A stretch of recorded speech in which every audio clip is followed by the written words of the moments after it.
Avec l'équipe de l'atelier bioéthique dans le cadre de l'accompagnement personnalisé des EVT, nous avons interrogé divers acteurs environnementaux tels que le propriétaire d'une pépinière, un apiculteur, les propriétaires d'une régie agricole et bien d'autres. Notre but était de découvrir de quelle façon ces acteurs pensent et essayent d'agir sur l'environnement. Bon visionnage.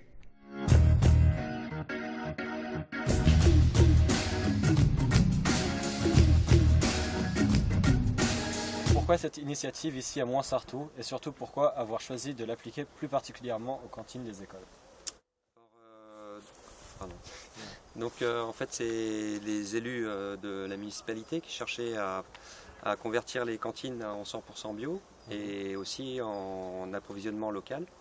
Et du coup ils ont cherché à trouver des fournisseurs, donc des agriculteurs qui étaient dans les environs, et il n'y a aucun agriculteur vraiment qui était prêt à répondre au marché.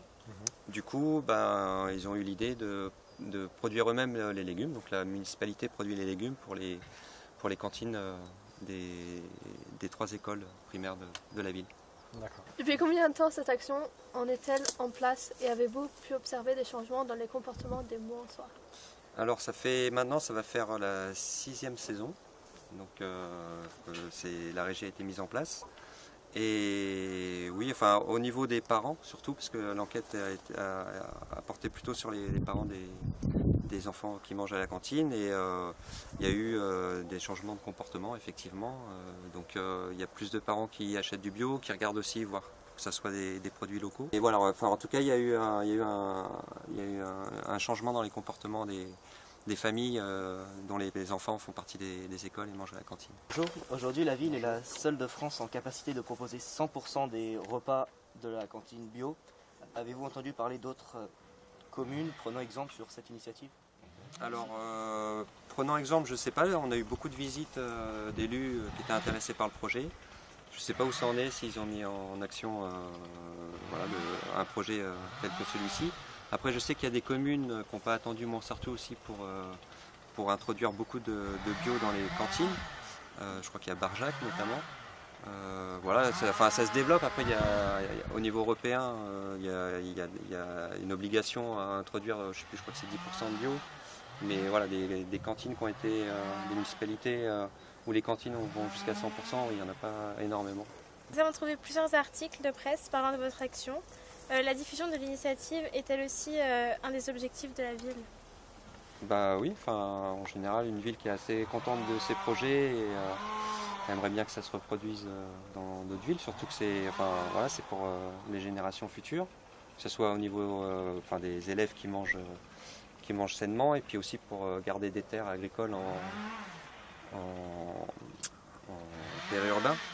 Parce que il y a de moins en moins, comme je disais précédemment, il y a de moins en moins de terres autour des villes, voire dans les villes. Donc c'est un projet qui permet aussi de préserver des terres pour les générations futures qui auront certainement besoin aussi de produire de l'alimentation en local.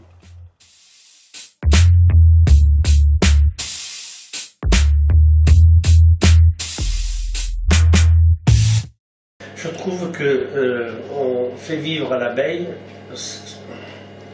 ce qu'elle ne devrait pas vivre.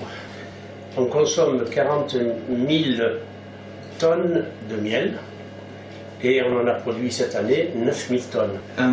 Combien exactement est-ce que vous produisez par an de miel? C'est depuis 3 ans, c'est variable.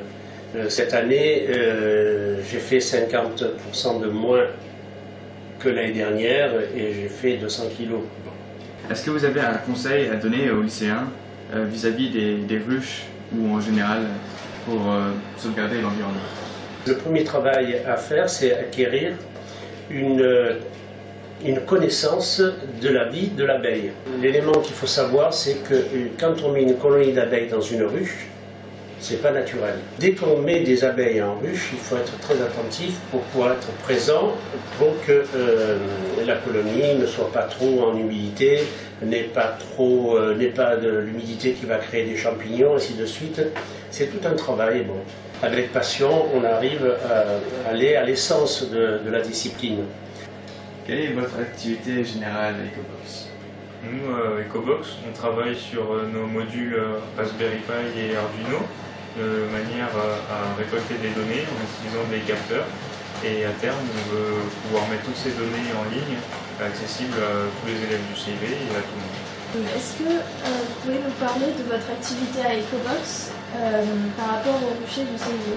Donc en fin d'année dernière, on a produit un prototype qui a permis de mesurer la température et l'humidité dans les ruches du CIV qui ont été installées en fin d'année aussi et qui ont reçu l'appareil des abeilles en début de l'été. Et on a pu mesurer les valeurs de température et d'humidité et étudier, on va dire, le comportement des abeilles par rapport à la régulation de la température de la ruche en modélisant la température avec des courbes à partir des données qu'on avait récupérées dans les ruches. D'un côté écologique, on sait qu'on fait quelque chose d'utile, mais ça nous sert aussi à avoir des challenges et puis les dépasser. Et au final, on apprend beaucoup de choses en informatique et en électronique. Donc personnellement, voilà, c'est un projet qui réunit beaucoup de mes centres d'intérêt, donc c'est pour ça que je participe aussi.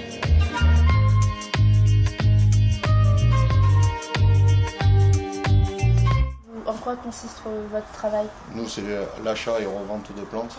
On ne produit pratiquement plus. Et donc les plantes sont produites ailleurs? En Allemagne. Tomate avec des pucerons, le client ne l'achète pas, donc on est obligé de passer un produit pour enlever ça. Un produit pucerons. Ouais.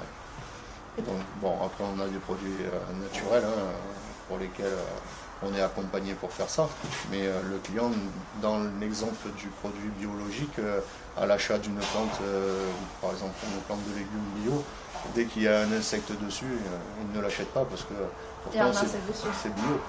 Alors que oui, ça devrait contribuer. Ça devrait contribuer à dire on peut, voilà. Il y a des insectes dessus. Voilà, ça va bien. Au contraire, ça. Tout à fait. Maintenant, c'est les gens, même les gens qui veulent des produits biologiques, des plantes ou plutôt des plantes de légumes. Comme si c'était traité. Donc c'est un peu compliqué. Nous avons eu aussi des ruches. On n'a pas couru de risque. D'accord. Là où il y a 2-3 ans. On a eu des ruches. Bon, elles étaient.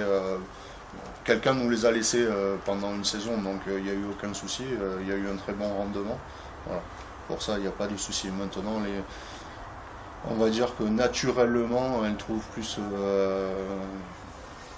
de la plante de sous-bois que par rapport à ce qu'elles trouvent chez nous, parce que nous, on n'a pas un grand nombre. Au moment où il y a les fleurs, généralement, chez nous, les fleurs sont vendues. On reçoit des plantes fleuries et les plantes restent très peu en stock. Donc bon, on a un elles roulement. n'ont pas le temps. Voilà, on n'a pas un gros roulement. Voilà, on n'a pas un champ de lavande, par exemple, pour donner un exemple, on n'en a pas un champ. Donc la plante, l'abeille va trouver peut-être 20-30 lavandes agglutinée. C'est pas non plus un champ. Elle va se diriger plus sur la forêt où elle va trouver de la ciste, de la pistache, de la myrte. Voilà, des choses comme ça, plus naturelles et plus sauvages, on va dire, à trouver.